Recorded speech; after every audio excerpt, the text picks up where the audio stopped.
Hello everyone, today we'll talk about how to fix or how to solve the problem of logout on the application of Telegram. You will go to settings as you see and you will click. So here in this first page you will click on settings. In this page you will go to apps, default apps, app settings.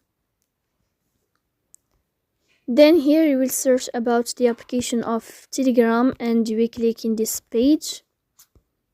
Or you will search about it here. In this window you will scrolling down until you find Telegram like this. Then here in this page you will click on first stop and you will click OK. After that you will enter to storage and here we click on clear cache. So that's all. Don't forget to support us by like and subscribe.